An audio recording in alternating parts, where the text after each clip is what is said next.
มาโซพี่น้องเซงค่ะเมื่อในก็มีรถโครถรีโวครับนะพี่น้องครับนะรถรีโวครับรถโคครับมาเป็นน้ำมันเฟืองตายน้ำมันเกีน้ำมันกรองเขาว่านะนั่นทึกถ่ายลงครับนะแล้วก็มาล้างปืนครับนะฮะโดยครับรู้รอใจเป๋ใจในล่างเขานะล่างก็ไม่พ่นสีบนพื้นทางลำๆมันหันมือใหม่ขึ้นครับนะครับดองก็ปีเจ้าครับอย่าว่าใหญ่นะครับเนี่ยแหนบก็ใส่หมอกแมวครับ อ่าโซบางหรือโชคมันมี2 อันมี4 อันนะครับตั้งค้างตั้งบดตั้งปิดกันนะนะครับมันได้มาถ่ายน้ำมันเกหรือน้ำมันเกี๊ยวปอกนั่นเองเขาอ่ะพี่น้องเขานะนี่ที่ถ่ายนะมันจะมีกันได้มันจะมีสองอันนะพี่น้องเขานะ2 คันกันเลยวะนี่นะครับนะแต่อันนั้นเป็นตีเติมเขานะตีใสอันนั้นเป็นตีถ่ายออกเขานะแล้วก็มันเป็นนัดซาวสีครับพี่น้องเขานะนะครับนะครับ พี่น้องเขาตุ้ยดีนะมันมี2 อันครับนะมันได้มี2 อันครับตีโหนะครับนะอ่ะอันนี้เป็นตั้งไม่ต้องครับเนี่ยอันนี้มันตีมีโหครับนะเพราะมีโหจังไหนมันมีเป็นตานไล่ครับนะเป็นแม่เล็กครับนะอันนี้เขาเหมือนจังว่าเพราะว่าขี้เล็กขี้อย่างมันเนี่ยมันตีมาอยู่กันเนี่ยเขาเดี๋ยวใส่เอาเดี๋ยวใส่หูตั้งไตนี่ครับนะพี่น้องครับนะหัวสูงไตมันเดี๋ยวมีเม็ดเล็กมันเดี๋ยวหลุดเม็ดเล็กไว้มันเดี๋ยวหลุดขี้เล็กขี้รักไว้ขนาดเนาะ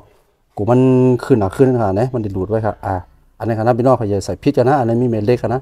ในข้างในให้หน่อยครับเพราะว่าขี้เล็กมันเบาเนี่ยมันเดี๋ยวมาคั่งมันเดี๋ยวหูจะเลยครับนะมันเดี๋ยวหลุดไว้ครับนะ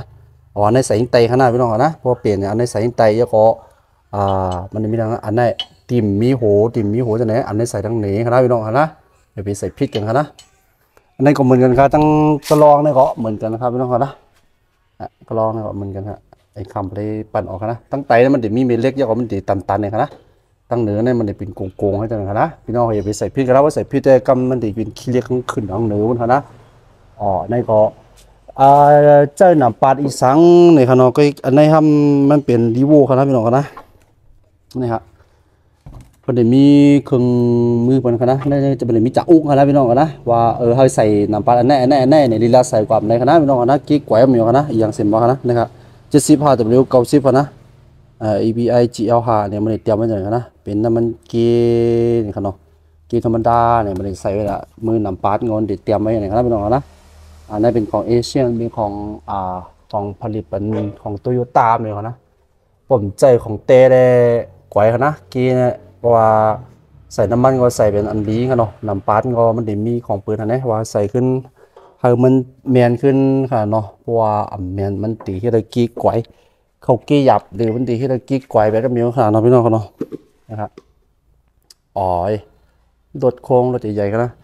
เบรกหน้าก็เขาใจเป็นอันใหญ่ๆครับพี่น้องเขานะเนี่ยในมือในคันนี้ใหญ่เท่าครับอันนี้เขาเปลี่ยนออกนะเขาอ่อนเก่าอ่อยก็เอาอยู่ก็หาอันใหม่มาใส่กันนะตลับมันก็ใหญ่ไปใจลองรถโค้งเขาก็ดีใจกันจังนะเขารถต่างกันเนี่ยเขาละข้างในก็ต้องเขาใหญ่เลยเขาปลิ้งก็ใหญ่เขาอันนี้อะไรมันจะมีเต้นลมมาละเขานี่ใส่เต้นลมเนี่ยนะครับเมืองไทยเนี่ยเพราะว่าตังโกงมันอันนั้นมันโกงข้างหน้ากันเนาะมันตามมันกวดข้างหน้าเนี่ยเขาตีเล็กเต็กควรจะเขาขึ้นร้อยค่ะเราไม่ลองเราเหมือนกับมันเมืองใต้เหรอฮะนะครับแต่เมืองไทยก็มันแล้วครับรถโค้งวางก็อยู่ไกลๆเตื้อได้ห่างดีอย่างเงี้ยนะหลังตั้งหลังแทงลำนะหลังบนแทงลำอันนี้แทงลำนะครับขอบใจยามครับที่ได้วิดีโอคำมาถึงอะไรเพราะว่าพี่น้องของป่องใจสั่งเนี่ยก็ต้องตัดถามเขามาเลยครับเหมือนสงค่า